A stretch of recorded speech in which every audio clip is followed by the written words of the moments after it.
Zone RTI media. నమస్కారం, వార్తలకు స్వాగతం. ముందుగా ముఖ్యాంశాలు. పైప్ లైన్ ద్వారా నేరుగా ఇంటికి gas connection, CM Chandrababu Naidu వెల్లడి.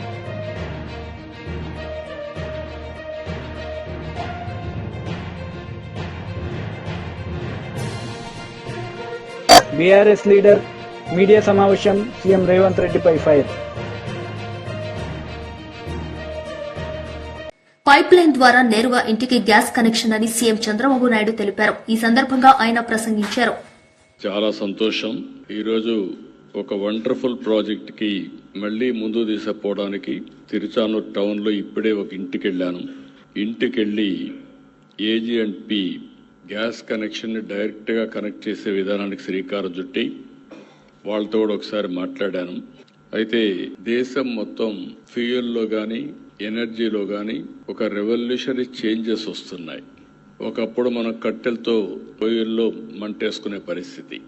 అప్పట్లోనే first time in Andhra Pradesh we introduced LPG. That is the first time, not now. Around 95-96 we introduced LPG in Andhra Pradesh for every poor family. Today we are giving again Deepan 2 program, 3 cylinders free of cost for every BPL family. We have announced we are supplying more than 1 crore families. ఇక్కడికి వచ్చినప్పుడు ఒక స్వచ్ఛమైన సురక్షితమైన సహజ వాయువుతో నేరుగా pipe line ద్వారా ఇంటికి connect చేయడం. LPG సిలిండర్లో తీసుకురావాలి. అదే గ్యాస్ అయితే నేరుగా ఇంటికి పైప్ లైన్ లో వస్తుంది. సిలిండర్ కావాలంటే ఆర్డర్ ఇచ్చుకోవాలి, మళ్ళీ ఒకసారి డిలే కూడా కావచ్చు. అదే CNG అయితే నేరుగా ఇంటికే ఎప్పుడు కరెంట్ మారిగా మీరు స్విచ్ ఆన్ చేసి మీరు వాడుకుంటే మీటర్ ఉంటుంది. మీటర్ బేస్డ్గా మనం కట్టే పరిస్థితికి వస్తుంది. ఈరోజు AG&P ప్రథమ్ ఈ గ్యాస్ చూస్తే 5 రాష్ట్రాల్లో ఎక్కువగా ఉన్నారు వీళ్ళు. రాజస్థాన్, కర్ణాటక, కేరళ, తమిళనాడు, ఆంధ్రప్రదేశ్ ఈ 5 రాష్ట్రాల్లో ఉన్నారు. ఇప్పటికే 8 నుంచి 10% వీళ్ళు మార్కెట్ అంతా కూడా వీళ్ళ యొక్క దీంట్లో కంట్రోల్లో ఉంది. 80 లక్షల మందికి క్లీన్ గ్యాస్ ఇస్తున్నారు. దగ్గర 28 జిల్లాల్లో ఇవన్నీ అందించగలుగుతున్నారు. 1500 CNG స్టేషన్స్ నెట్వర్క్ ఉంది. ఇవన్నీ కూడా ఈరోజు ఇంకొక పక్కన AG&P దేశంలోని గ్రీన్ హౌస్ ని ఇంకా పెంచడానికి 2030 కంతా 15% మార్కెట్ షేర్ లో కంపీట్ చేస్తున్నారు. I am wishing all the best for them. They are doing extraordinary good work. BRS party leader Rasamayi Balakishan media సమావేశం నిర్వహించారు. ఈ సందర్భంగా ఆయన మాట్లాడారు. రేవంత్ రెడ్డి చెప్పినట్టుగా 6 గ్యారంటీల మీద అబద్దాలు చెప్పినట్టుగా నువ్వు అబద్దాలను పొగుడుతూ మాట్లాడితే నువ్వు నిజం చెప్పాయా స్వామి, నువ్వు ఏ పార్టీలో ఉన్నావు అని చెప్పేసి అడిగిండ్రు. రేపు నియోజకవర్గం ఓటేసిన ప్రజలు కూడా నేను అడుగుతా ఉన్నారు, నువ్వు ఏ పార్టీ తరఫున మాట్లాడుతూ ఉన్నావని. నీకు దమ్ముంటే చెప్పు నువ్వు ఏ పార్టీలో ఉన్నావో, లేదంటే మూసుకొని కూర్చో. మేము ఇలా నువ్వు కాంగ్రెస్ వాదివే అయితే నిన్ను కూడా నేను సూటిగా అడుగుతా ఉన్నా, రాజీనామా చేయి. నువ్వు పెద్ద ఇప్పుడు మీ ప్రభుత్వంలో మా రేవంత్ రెడ్డి సారు ఆహా ఊహా అని చెప్తా ఉన్నావు కదా. నిజంగా రేవంత్ రెడ్డి పాలన చక్కగా ఉన్నట్టుంటే, కాంగ్రెస్ పాలన చక్కగా ఉన్నట్టంటే మరి ఎందుకు భయపడుతున్నావా? రాజీనామా చేయి. నీ 6 గ్యారంటీకి గెలిపిస్తాయి కదా, నీ 420 హామీలు నేను గెలిపిస్తాయి కదా. కానీ మేము అంటారు చూడు, తినేందేమో మొగని సొమ్ము పాడేడుదో నువ్వు ఇంకోని పాటను అన్నట్టుగా ఇవాళ ఇక్కడి నుంచి గెలిచి బీఆర్ఎస్ పార్టీ నుంచి గెలిచి కాంగ్రెస్ పాట వాడుతూ ఇలా సంక్రాంతికి వచ్చే బిచ్చగలలాగా ఇలా నువ్వు తిరుగు మాట్లాడుతూ ఉన్నావు. మాకైతే నవ్వొచ్చినా ఉన్నది. ఒక్కసారి నిన్ను నువ్వు అద్దంలో చూసుకో, నిన్ను నువ్వు ప్రశ్నించుకో. నేను ఇవాళ కూడా నేను అడుగుతా ఉన్నా, నువ్వు ఒక అయ్య అవ్వకే పుట్టినోనివి అయితే, నువ్వు ఒక మనిషివే అయితే ఇవాళ వెంటనే బీఆర్ఎస్ పార్టీకి రాజీనామా చేయి. నీ శాసన ఇవాళ నువ్వు స్పీకర్కి ఇవ్వాల్సింది పాడి కౌశిక్ రెడ్డి మీద ఫిర్యాదు కాదు, నీ రాజీనామా లెటర్ ఇచ్చిరాపో, నిలబడిపో. రేపు ప్రజలు తెలుస్తారు కదా. నిజంగా ప్రజలు నేను అంగీకరించినట్టుంటే నీ ఇంటికి వచ్చి క్షమాపణ చెప్పొచ్చు సమయం. నీ ఇంటికి వచ్చి ప్రజలు నేను అంగీకరిస్తే పాడి కౌశిక్ రెడ్డికి వచ్చి నువ్వు చెప్పిందే కరెక్ట్, కరీంనగర్ సమీక్ష సమావేశంలో నువ్వు మాట్లాడిందే కరెక్ట్ అని చెప్పేసి నీ ఇంటికి వచ్చి క్షమాపణ చెప్పొస్తాడు. ఇలా నువ్వు ప్రజల చేత నువ్వు మళ్ళీ తిరిగి ఎన్నుకోబడితే. కానీ అబద్ధాలు ఎందుకు చెప్తున్నావు మాకు అర్థమైతలేదు. ఇప్పుడున్నటువంటి పరిస్థితులు మీకు అందరికి కనబడతలేవా? ఇలా మేము ఒకటి అడుగుతా ఉన్నాం. ఇలా మీరు తెలంగాణ పల్లెల్లో ఏ ఊరికన్నా ఏ పల్లెకన్నా వెళ్ళండి. ఒకప్పుడు సంక్రాంతి పండుగ అంటే సుక్కల ముగ్గులు వేసుకుందరు. రథాల ముగ్గులు వేసుకుందరు. వాకిలంతా వాడకట్టలంతా కూడా చాలా గొబ్బెమ్మలు పెట్టుకొని మొత్తం ముగ్గులతోని రంగురంగుల ముగ్గులతోని కళ్ళు చెదిరే విధంగా తెలంగాణ వాకిళ్ళలో కనబడేటివి. ఇలా ఏం కనబడతా ఉన్నాయి? ఏ వాకిలి ముంగటికి పోయినా నువ్వు ఇస్తానన్న తులం బంగారం ఏమైపోయినదని ముగ్గులేస్తా ఉన్నారు. ఆడోళ్ళు సిగ్గుండాలి మీకు. మహిళను కోటీశ్వరి చేస్తామన్నారు. ఇలా 1 కోటి మంది మహిళలు వాకిళ్లలో ముగ్గులు వేసుకుంటా ఉన్నారు. మాకు ఇస్తానన్నా 2500 ఎప్పుడు ఇస్తావు అని చెప్పేసి ముగ్గులు వేసుకుంటా ఉన్నారు. గచ్చుల మీద చాక్పీసులతో రాస్తా ఉన్నారు ముగ్గులల్లా. మా ముసలిలోకి 2000 నుంచి 4000 ఇస్తా అని చెప్పినవు ఏమైంది అని చెప్పేసి ముగ్గులు వేస్తా ఉన్నారు. ఇలా మా ఇంటికి రుణమాఫీ చేస్తా అని చెప్పినవు ఇలా మా ఊర్లో సగం కూడా రాలేదు, రుణమాఫీ ఎప్పుడు చేస్తావు అని చెప్పేసి ముగ్గులు వేసుకుంటా ఉన్నారు. ఇలా రైతు భరోసాకు దిక్కున్నదా? రైతు భరోసాకు విధి విధానాలు ఉన్నాయా? ఇలా మేము అడుగుతా ఉన్నాం. ఏ రైతుకు భరోసా? ఏం విధాలున్నాయి నీ దగ్గర? ఇవాళ వాళ్ళట విఓలు విఆర్ఓలు పోయి మొత్తం ఎంపీడీఓ గారు నోడల్ అధికారికంగా ఉండి మొత్తం పొలాల పొంట గట్ల పొంట తిరుక్కుంటా చెట్ల పొంట తిరుక్కుంటా ఆయన రాస్తాడట ఇగో ఇంతమందికి సాగున్నాయని. ఇది ఎక్కడన్నా అయ్యే పనేనా? ఇది ఎక్కడన్నా జరుగుతుందా? మళ్ళీ ఏం జరుగుతుంది? మళ్ళీ అలా కాంగ్రెస్ వాళ్ళక ఇందిరమ్మ కమిటీలో నమోదు చేయాలి. ఏం చేయాలి? మళ్ళీ ఎంత లెక్కనే కదా. అరే నాకు 10 ఇస్తాను, నాది రాయిరా. 20 ఎందుకురా, 30 రాసుకో, 10 నువ్వు తీసుకో, 10 నేను తీసుకుందాంది రాసి పెట్టు అని చెప్పి ఇదే కథ కదా మీరు చెప్పేది. ఇలా క్షేత్ర స్థాయిలో నీ దగ్గర లెక్కలేదా? శాటిలైట్ మీద మొత్తం మీదికే కెమెరాలు వచ్చి చూసి ఇత్తనన్నావు కదా. మళ్ళీ క్షేత్రస్థాయి పరిశీలన అనేది ఏంది అంటే కాంగ్రెస్ కార్యకర్తలు చెప్పింది రాయాలే. ఫలానోళ్ళకి ఇయ్యమనంటే భూమిగా వీళ్ళకి సాగంటే 4 ఎకరాలు అంటే 4 ఎకరాలు రాయాలి, 5 ఎకరాలు అంటే 5 ఎకరాలు రాయాలి. మీరు లంచాలు తీసుకోవాలి, రాసిన వాళ్ళకే పైసలు ఇవ్వాలి. మళ్ళీ మీ వక్ర బుద్ధి మీ వంకర బుద్ధి బయటపడ్డది కదా. రేపు ఇళ్ళ పరిస్థితి కూడా గట్లే ఉన్నది. కౌలు రైతుకు దిక్కు లేదు.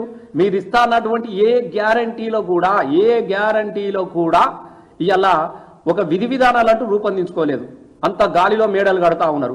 కేవలం స్థానిక లోకల్ బాడీ ఎలక్షన్ల వరకు ప్రజలను మభ్య పెట్టాలి కాబట్టి దీన్ని తాత్సారం చేయాలి, దీన్ని ఆలస్యం చేయాలి. ఇగో వచ్చినది, వస్తున్నాయి, రేపిస్తాం, మాపిస్తాం, ఎల్లుండి ఇస్తాం, ఇది ఒకటి ఇస్తాం అని చెప్పేసి కమిటీల మీద కమిటీలు వేసిన మంత్రుల కమిటీలు, ఈ సబ్ కమిటీ, ఆ సబ్ కమిటీ, ఈ కమిటీ. మరి అన్ని కమిటీల రిపోర్ట్లు ఉన్నాక మళ్ళీ ప్రజల దగ్గరికి వెళ్ళి మళ్ళీ క్షేత్రస్థాయి పరిశీలన ఏంది నాకు అర్థమైతలేదు. కాబట్టి ఇవి ప్రశ్నించినందుకు చాలా రోజులుగా కౌశిక్ రెడ్డి యాక్టివ్గా పనిచేస్తూ ఉన్నాడు కాబట్టి పార్టీలో ఆయన మీద వ్యక్తిగతమైనటువంటి ద్వేషాన్ని పెంచుకున్నారు. ఎందుకు? అందరిలాగా బానిసలాగా బతకడం వాళ్ళకి ఇష్టం కాదు. వాళ్ళని కూడా కొనాలనుకున్నారు. రకరకాల బెదిరింపులు జరిగినాయి. మీతో కొంతమందిలాగా మా పార్టీలకు రండి, మాకు సపోర్ట్ చేయమని అని అడిగితే నేను ఏ పార్టీలో గెలిచినో ప్రజల వైపు తెలంగాణ తీసుకొచ్చిన పార్టీలో ఉంటాం, తెలంగాణ వైపు నిలబడి కలబడతాం, కొట్లాడతామని చెప్పిండు. దానికేనా మీది? ఇలా గౌరవ కేసీఆర్ గారు దళితుల బతుకులో, దళితుల జీవితాల్లో ఒక కొత్తదాన్ని ఆవిష్కరించాలి, వాళ్ళకు బతుకుదేరు చూపాలని చెప్పేసి హుజురాబాద్ మండలంలో ఒక పైలట్ ప్రాజెక్టుగా దళిత జ్యోతి కార్యక్రమాన్ని తీసుకొని ఇలా వాళ్ళందరికీ కూడా దళిత బంధు ద్వారా ఇంటికి 10 లక్షల రూపాయలు ఇస్తే అకౌంట్లో పడ్డటువంటి పైసలను ఆపేసేసినావు. దళితులు వచ్చి రోడ్ల మీద నిడుతూ ఉంటే వాళ్ళని తీసుకుపోయి జైళ్ళలో పెడతా ఉన్నావు. వాళ్ళ ప్రతినిధిగా, వాళ్ళ ఎమ్మెల్యేగా. అరే నీకేమైతుంది బాబు, నీకేం నొప్పి అవుతుంది? గత ప్రభుత్వంలో కేసీఆర్ గారు అకౌంట్లో దళిత బంధు పైసలు వేసిపోయినాడు, నువ్వెందుకు ఆపుతున్నావు ఈమని చెప్పేసి ప్రశ్నించినందుకు ఇలా కౌశిక్ రెడ్డి గారి మీద ఒక దాడులు జరుగుతూ ఉన్నాయి. ఇలా ఊర్లో ఉన్నటువంటి సమస్యల మీద ప్రశ్నించినందుకు ఇలా కౌశిక్ రెడ్డి గారి మీద కేసులు పెడతా ఉన్నారు. కేసులతోని, అరెస్టులతోని, అణచివేతతోని, భయాభ్రాంతులతోని మీరు తెలంగాణలో ఉన్నటువంటి బీఆర్ఎస్ పార్టీ ప్రజాప్రతినిధులను మీరు బెదిరించలేరు. ఎందుకంటే తెలంగాణ రాష్ట్రం తీసుకురావడంలో అనేక జైలు గోడలను ముద్దాడిన వాళ్ళు ఉన్నారు. అనేకమైన కేసులకు, అరెస్టులతోని జైలుకు వేయించిన వాళ్ళు ఉన్నారు. ఎవరికి భయపడకుండా తెలంగాణ రాష్ట్ర సాధనలో పాల్గొన్నటువంటి పార్టీ బిడ్డలను మీరు ఎప్పుడు కూడా బెదిరించలేరు. మేము ఇప్పుడు కూడా చెప్తా ఉన్నాం, తిరిగి ఇలాంటియే పునరావృతమైతే ఒక్కసారి బీఆర్ఎస్ పార్టీ ఇప్పటి కూడా సహనంతో ఉన్నది. ప్రజలు ఒక తీర్పు ఇచ్చిరు, ఒక మార్పును కోరుకున్నారు. ఆ మార్పుకు మనం కూడా కట్టుబడి ఉండాలన్నటువంటి ఒకే ఒక ఆకాంక్షతోని, ఒక క్రమశిక్ష కలిగినటువంటి పార్టీ ప్రతినిధులుగా ఇలా కేసీఆర్ గారు ఆదర్శం చాలా మంది మౌనంగా ఉన్నారు. ఈ మౌనం అనేది చాదగాని తానము అనుకుంటే మీ అంతా వెర్రి పప్పాలు ఇంకొకరు ఉండరు. గోడకు వేలాడదీసిన తుపాకీ కూడా మౌనంగానే ఉంటుంది. అది తీసిరంటే దాని పరిణామం ఎట్లా ఉంటుందో కూడా మీరు తెలుసుకోవాల్సిందిగా కోరుతా ఉన్నాం. మొత్తం బీఆర్ఎస్ లీడర్స్ మీడియా సమావేశం నిర్వహించారు. ఈ సందర్భంగా సీఎం రేవంత్ రెడ్డిపై మండిపడ్డారు. సమావేశంలో రాష్ట్ర ప్రభుత్వం 26 జనవరి నాడు ఒక 4 పథకాలకు మంజూరులు కానీ నిధులు విడుదల కానీ చేసే సందర్భంలో కార్యక్రమం నిర్వహించి మమ్మల్ని అందరినీ ఆహ్వానించడం జరిగింది. బాధ్యత కలిగినటువంటి ప్రజాప్రతినిధులుగా మేమందరం బీఆర్ఎస్ పార్టీ పక్షాన్ని ఎంపికైనటువంటి ఎమ్మెల్యేలు ఎమ్మెల్సీలు పాల్గొనడం జరిగింది. జిల్లా కలెక్టర్ సంబంధించిన అంశాలన్నీ చెప్పిన తర్వాత ప్రజల పక్షాన, రైతాంగం పక్షాన కాంగ్రెస్ పార్టీ ఎన్నికలు చెప్పినటువంటి విషయాలలో 6 గ్యారెంటీల గురించి, ప్రధానంగా రైతు భరోసా 2024లోనే 2 పంటలకు ఇవ్వాల్సినటువంటి రైతు భరోసా 15,000 చొప్పున ఇవ్వకుండా కేవలం 12,000 రూపాయలు ఎకరాకి ఇస్తామనేటువంటి మాట ఇప్పుడు చెప్తే, పాతయాన్ని కూడా మీరు డబ్బులు కట్టండి, ఇస్తాన్న మాట ప్రకారంగా నిధులు విడుదల చేయండి అని కరీంనగర్ మాజీ మంత్రి గంగుల కమలాకర్ గారు, హుజూరాబాద్ ఎమ్మెల్యే పాడి కౌశిక్ రెడ్డి గారు, నేను అన్ని విషయాలను మాట్లాడితే ఏవి కూడా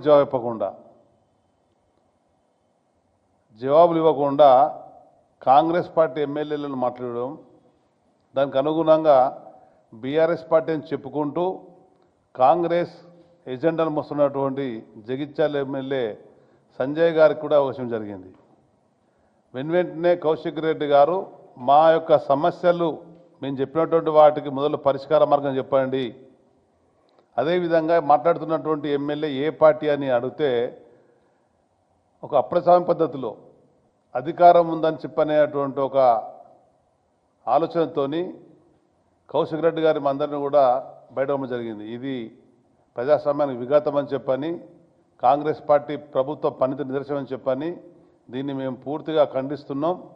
బీఆర్ఎస్ పార్టీ పక్షాన ఉమ్మడి కరీంనగర్ జిల్లా రైతాంగం కొరకు, ఉమ్మడి కరీంనగర్ జిల్లాలో ఉన్నటువంటి పేదవాళ్ళ కొరకు ప్రభుత్వాన్ని ప్రశ్నిస్తూ ఉంటామని చెప్పని, ప్రభుత్వం ఇచ్చినటువంటి హామీలు, కాంగ్రెస్ పార్టీ ఇచ్చిన హామీలు అమలైనంత వరకు మేము వాళ్ళను వదిలిపెట్టేది లేని చెప్పని, మీరు ఎన్ని విధాలుగా ఇబ్బందులు పెట్టినా, మా గొంతు నొక్కాలని ప్రయత్నించినా కానీ మేము ప్రజాపక్షాలు ఉంటామని చెప్పే సందర్భంగా తెలియజేస్తూ, ఇవాళ కరీంనగర్ జరిగినటువంటి సంఘటన అదృష్టకర సంఘటన. అది ప్రభుత్వం సక్రమంగా నడిపిస్తాము అని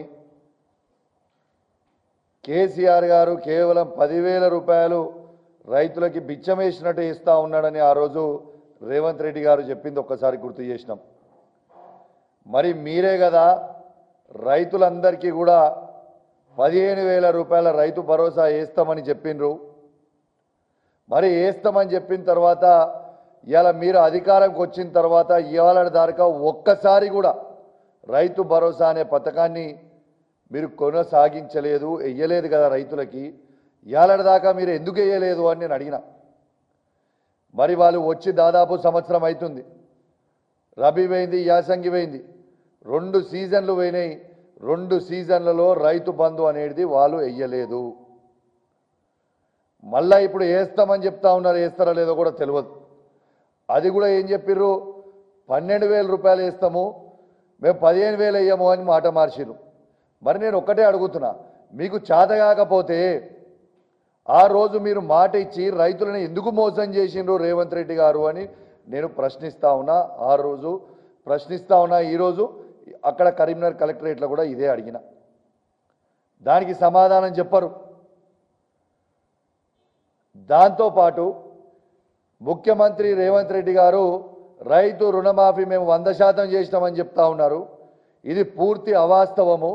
మరి నా హుజూరాబాద్ నియోజకవర్గంలో ఇవాళ కేవలము 45 నుంచి 50% మాత్రమే రుణమాఫీ అయింది. ఇంకొక 50% రైతులకి ఇంకా రుణమాఫీ కాలేదు. ఖచ్చితంగా మీరు రుణమాఫీ చెయ్యాలి అని నేను 3 మంత్రుల సాక్షిగా మొత్తము అందరి ముంగట మొత్తం అధికారులు ఉన్న ముందల్నే నేను చెప్పడం జరిగింది. దానికి జవాబు చెప్పరు.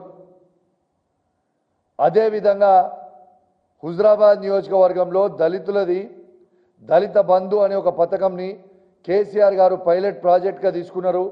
దాదాపు సాచ్యురేషన్ మోడ్లో 18,500 దళిత కుటుంబాలకి ఇలా దళిత బంధు కేసీఆర్ గారు ఇచ్చిండ్రు. దాని 2వ విడత అనేది మీరు ఆపమని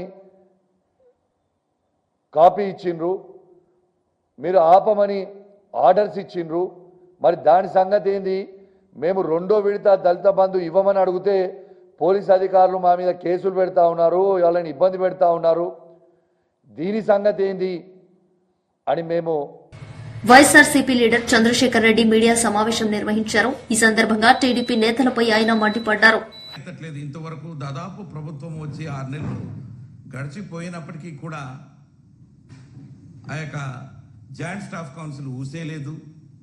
అట్లీస్ట్ ఉద్యోగ సంఘ నాయకులను కూడా పిలిచి మాట్లాడి మీ ప్రాబ్లమ్స్ ఏంటి, మీకు రావాల్సినటువంటి అమౌంట్ ఏమున్నాయి అనేది అడగకుండానే ప్రభుత్వం వాళ్ళు మీటింగులలో మరి కొంత బకాయిలు కొన్ని పెండింగ్ బిల్స్ ఇవ్వాలి అని మాట్లాడుకుంటూ అందులో ఉద్యోగస్తులకు సంబంధించి మరి దాదాపు 25,000 కోట్ల రూపాయలు మరి పెండింగ్ ఉంటే 519 కోట్ల రూపాయలు జీపీఎఫ్కో, 214 కోట్ల రూపాయలు ఓన్లీ పోలీస్ డిపార్ట్మెంట్కి సంబంధించినటువంటి సరెండర్ లీవ్స్ కోసం, అదేవిధంగా సిపిఎస్ ఉద్యోగస్తుల యొక్క కంట్రిబ్యూషన్ ఏదైతే ఉందో అది అది కూడా ఒకకిస్తే, పోలీసు వాళ్ళకు కూడా సరెండర్ లీవ్ ఒక్కిస్తే, అదేవిధంగా ఈ యొక్క సిపిఎస్ ఉద్యోగస్తులకు వాళ్ళ కంట్రిబ్యూషన్ కూడా ఓన్లీ 300 crores కడతాము అని చెప్పి చెబుతూ మరి ఈరోజు చూస్తూ ఉంటే ప్రసార మాధ్యమాల్లో ఎక్కడైనా మరి సంక్రాంతి కానుకలు, సంక్రాంతి మరి పండగ సందర్భంగా కూటమి ప్రభుత్వం వరాలు అని చెప్పేసి చూస్తూ ఉంటే ప్రజలు చూసే వాళ్ళకి ఏమనిపిస్తుందంటే ఉద్యోగస్తులకి ఏదో వీళ్ళు కొత్తగా మరి వరాలు కురిపిస్తున్నారేమో, లేకపోతే కానుకలు ఇస్తున్నారేమో అనేటువంటి భావం కలుగజేసే విధంగా కనిపిస్తుందే తప్ప లోపల ఏమీ లేదు. చెప్పాలంటే జీపీఎఫ్ అనేది వాళ్ళ సొంత డబ్బు, దాచుకున్న డబ్బు. ఆ డబ్బు కూడా మొత్తం క్లియర్ చేయకుండా మరి 519 కోట్ల రూపాయలు దాంట్లో నుంచి పే చేస్తామంటున్నారు. చాలా రోజుల తర్వాత పెండింగ్ పెట్టుకుని వాళ్లకు ఏదో వరాలు కురిపిస్తున్నట్టుగా మాట్లాడుతున్నారు, చెబుతూ ఉన్నారు. అదేవిధంగా సరెండర్ లీవ్స్ కూడా మరి సంవత్సరానికి 15 రోజులు ప్రతి ఉద్యోగి కూడా లీవ్ సరెండర్ చేసుకునే దానికి అర్హత కలిగి ఉంటారు. కొన్ని సంవత్సరాలుగా దాన్ని పెండింగ్ పెట్టుకున్నారు, దాదాపు 3 సంవత్సరాల దాకా. అది ఉద్యోగస్తులకి ఎవరికి ఇవ్వకుండా ఓన్లీ పోలీస్ డిపార్ట్మెంట్లో 214 కోట్లు, అది కూడా ఒక కిస్తీ ఇస్తున్నాం అని చెప్పడము, అలాగే సిపిఎస్ కూడా ఒక కిస్తీ 300 కోట్లు ఇస్తున్నామని చెప్పడము. ఇంకొకటి ఆశ్చర్యకరమైన విషయం ఏంటంటే ఉద్యోగస్తులకు సంబంధించి టీడీఎస్ కింద 265 కోట్ల రూపాయలు ఇస్తున్నామంటున్నారు. నాకైతే అర్థం కావట్లే. నేను ఉద్యోగ సంఘ నాయకుడిగా మరి దాదాపుగా 36 సంవత్సరాలు పనిచేశాను. అదేవిధంగా ఈరోజు ఆల్ ఇండియా లెవెల్లో ఉన్నటువంటి రాష్ట్ర ప్రభుత్వ పెన్షనర్ల సంఘానికి కూడా నేను వైస్ చైర్మన్గా ఉంటున్నాను. అయితే ఈ టీడీఎస్ అనేది ఉద్యోగస్తులకు సంబంధించి ఏదో పేమెంట్ అంటుంటే నాకైతే అర్థం కావట్లా మరి ఏం చేస్తున్నారు. ఎప్పుడైనా ఉద్యోగి కట్టేది ఇన్కమ్ ట్యాక్స్ ఏంటంటే అతనికి ఎంత ఇన్కమ్ ట్యాక్స్ పడుతుందో అంతే కడతాడు తప్ప ముందు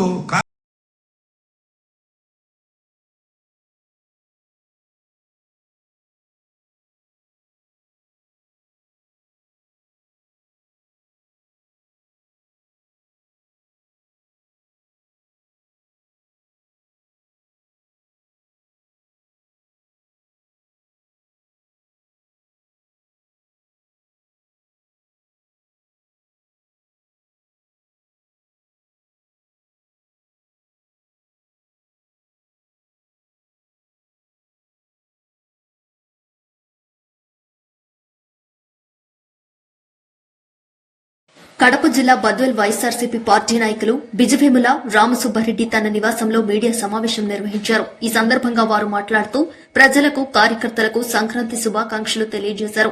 వైఎస్ఆర్సీపీ పార్టీ జిల్లా అధికార ప్రతినిధిగా నన్ను నియమించినందుకు ఎంపీ అవినాష్ రెడ్డి, జిల్లా అధ్యకులు Ravindra Reddy, MLC DC Govinda Reddy, MLA doctor Dasari సుధాలకు కృతజ్ఞతలు తెలిపారు. జిల్లా నాయకులందరికీ కూడా పేరు పేరున శిరస్సు వంచి నాకు ఈ అవకాశం ఇచ్చిన అందరికీ కూడా శిరస్సు వంచి ధన్యవాదాలు తెలుపుతున్నా, సంక్రాంతి శుభాకాంక్షలు తెలుపుతున్నాను. ఆ తర్వాత ప్రియతమ ముఖ్యమంత్రిగా ఆయన కుమారుడైన జగన్మోహన్ రెడ్డి గారు ముఖ్యమంత్రి అయ్యారు.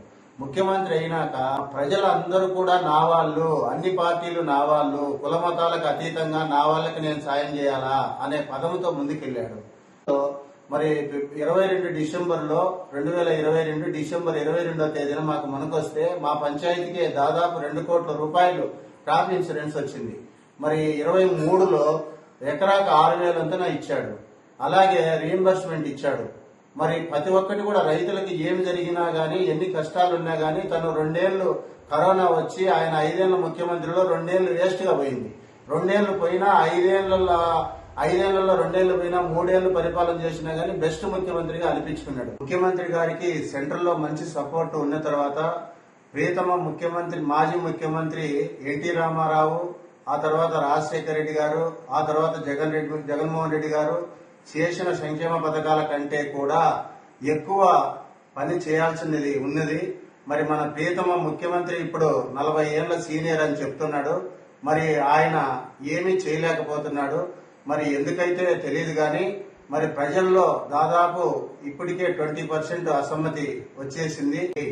ప్రభుత్వము ఇచ్చిన మాటను మరి నిలబెట్టుకోలేని పరిస్థితుల్లో ఉంది. ఇప్పుడు ఆ నిలబెట్టుకోలేని పరిస్థితిని మేము ఎత్తి చూపుతూ ప్రజల ముందుకు వెళ్లి ప్రజలను మరి గత ప్రభుత్వంలో మాజీ ముఖ్యమంత్రి ప్రియతమ మరి జగన్మోహన్ రెడ్డి గారు ఎలా చేశారో, ఇప్పుడు ఉన్న మన ప్రియతమ ముఖ్యమంత్రి చంద్రబాబు నాయుడు చేసే పనులకి వ్యత్యాసాన్ని ప్రజలకు తెలియజేసేదానికోసమని మాకు ఒక్కొక్క మండలం అయితేనేమి, జిల్లా అయితేనేమి, తర్వాత స్టేట్ అయితేనేమి అధికార ప్రతినిధులుగా మమ్మల్ని అందరినీ కూడా ఒక కూటమిగా ఎన్నుకోవడం జరిగింది. ఇవన్నీ కూడా మేము మా యొక్క రవీంద్రనాథ్ రెడ్డి సారథ్యంలో, మా ప్రీతమ నాయకులు గోవింద్ రెడ్డి గారు, మా ప్రీతమ ఎమ్మెల్యే సుధా మేడం గారి సారథ్యంలో ముందుకెళ్లి వాళ్ళ అడుగుజాడల్లో వాళ్ళు ఏమి చెప్తే అది చేసేదానికి మేమందరం కూడా సిద్ధంగా ఉన్నాం. ఇప్పుడు చంద్రబాబు కూడా ఏం చేయలేదని చెప్పి వాళ్ళ బాధలు ఎల్లబోస్తున్నారు. ఇవన్నీ కూడా జగన్మోహన్ రెడ్డికి మంచి రోజులు వస్తాయి కాబట్టి పాలమూరు రంగారెడ్డి ప్రాజెక్టును 5 ఏళ్లలో పూర్తి చేయడమే కాంగ్రెస్ పార్టీ ధ్యేయం. డిప్యూటీ సీఎం మల్లు భట్టి విక్రమార్క గారు 5 సంవత్సరాల్లో పాలమూరు జిల్లా సమగ్ర అభివృద్దికి ప్రజా ప్రభుత్వం 1,00,000 కోట్లు ఖర్చు చేస్తోంది.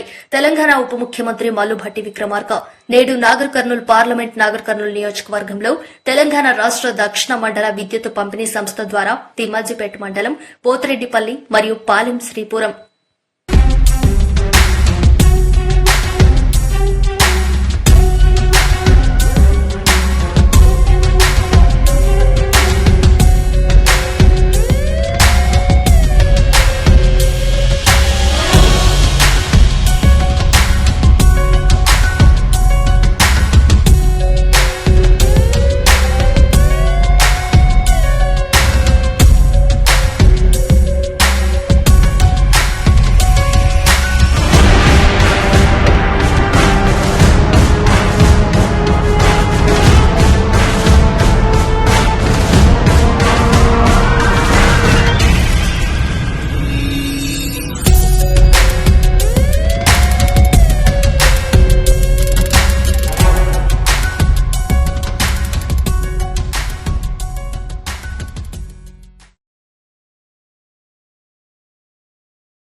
వార్తలు ముగించే ముందు ముఖ్యాంశాలు మరోసారి.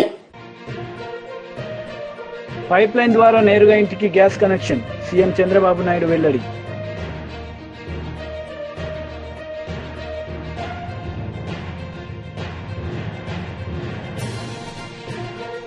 బీఆర్ఎస్ లీడర్ మీడియా సమావేశం, సీఎం రేవంత్ రెడ్డిపై ఫైర్. ఈ వార్తలు ఇంతటితో సమాప్తం. తిరిగి ప్రసారమయ్యే వార్తల్లో మళ్లీ కలుద్దాం. అంతవరకు సెలవు. నమస్తే.